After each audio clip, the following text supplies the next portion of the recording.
I must play every game I get an ad for immediately. The game we're reviewing today is Cybertank Last Survivor. It's one of those arcade Vampire Survivor x Archero type of game. Even though the core game was copy-paste from other games and the game had some bugs, it was honestly playable enough to be considered a real game. There was basically no story in the beginning. The game starts and just puts you right into the action after pressing some buttons. You get thrown into a cartoonish world filled with 3D animated enemies in a classic arcade cartoon style. The art for the game itself was honestly not bad, with the character and enemy models being quite cohesive. The animations is where some of the lack of quality control comes out. As with many games, the gamma level is super high on any sort of explosion or magic ability, sort of poorly covering the lower quality animations themselves. There was also an extremely distracting graphical glitch that would constantly happen. It looked as if there was an enemy being spawned in and their bodies temporarily covering the screen. However, all in all, there were many good parts that made the game feel pretty legit, like the damage numbers having a slight animation or the variety of animations for powers.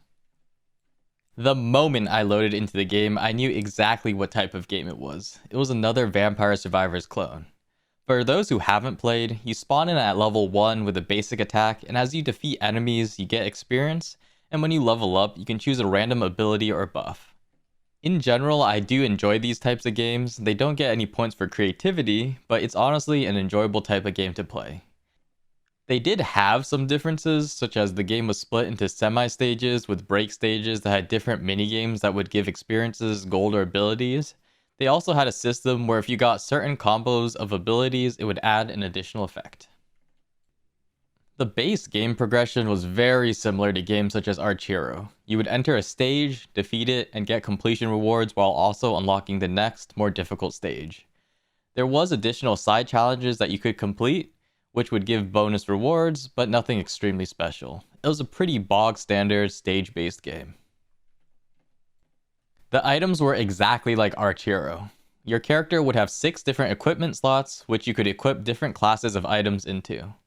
Each item had its base stats that you could level up and a certain rarity. Higher rarities would unlock special attributes per item.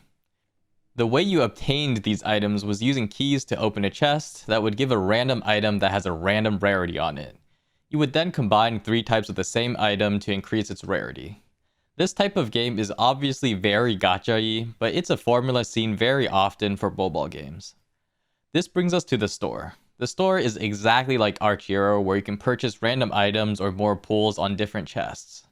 There were of course the classic heavily discounted packages with first purchase rewards and monthly passes that would give premium currency every day for a month.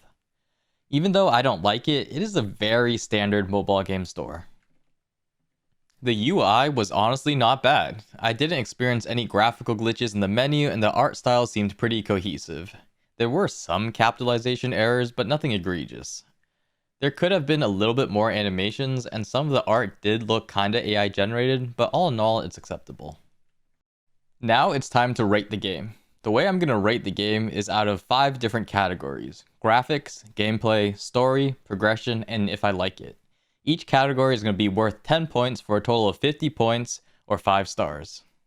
The graphics, I'll give a 6. They were honestly not that bad. It seemed relatively cohesive, and the cartoon nature of the game was pretty nice. The biggest issues for me were the previously mentioned graphical glitches and the super basic high gamma animations. They honestly had a lot of pretty fun abilities, like a bird swarm that was just Flappy Bird running across your screen, which at the very least showed the devs still had fun making the game. The gameplay, I would also have to give a 6. There was nothing really special about it. It was simply another Vampire Survivors clone. Some of the side areas that gave bonus items just felt a little bit like an excuse for people to watch ads, and the gameplay balance itself was pretty fine. It felt like I dealt decent damage to enemies and had to change my playstyle depending on the abilities that I got. It's still a fun game. Vampire Survivors is a fun game, but there's nothing really creative or unique about this game. The story is an average 7, as there was no story and these types of games aren't generally expected to have a story. At the very least, they didn't waste my time with some blatant copy-paste nonsense. The progression, I'll have to give a 5. It had a very Archero style of progression. Even though I liked Archero, the progression style of getting random items in a chest to then tier up after you get dupes is a blatant way to push players into spending money. These types of games also become increasingly difficult to then require a higher level of items that would most likely be obtained only by spending money or waiting a long time. The more I play these types of games, the more I immediately am turned off by this type of progression system. There also is just nothing unique about it at all. And finally, for do I like the game, I'll have to give it a 6. If I never knew about Vampire Survivors or Arch Hero or any other type of game, just decided to download this game and play it, I honestly would have a decent time. I didn't feel forced to play just for the sake of this review, but I honestly don't see myself going back and playing this game by myself either. As I mentioned during my first impression stream, if I was younger and just had time to burn, this game probably would have done the trick back then. In conclusion, the game got a 30 out of 50 or 3 stars. It honestly is not very surprising and pretty understandable. Even though the gameplay and progression were ripped from other games, it is a pretty average game to play. I understood immediately the type of game on start and was not disappointed by egregious glitches or typos. This review was a bit fast since there wasn't much to say. I've seen so many of these copy-paste Vampire Survivors Arch Hero games that it's gotten pretty samey. If you want to see my initial impressions, I try to stream most of them on this YouTube channel, so check out the live tab to see if it's there. Thanks for watching everyone, and I hope to see you next time.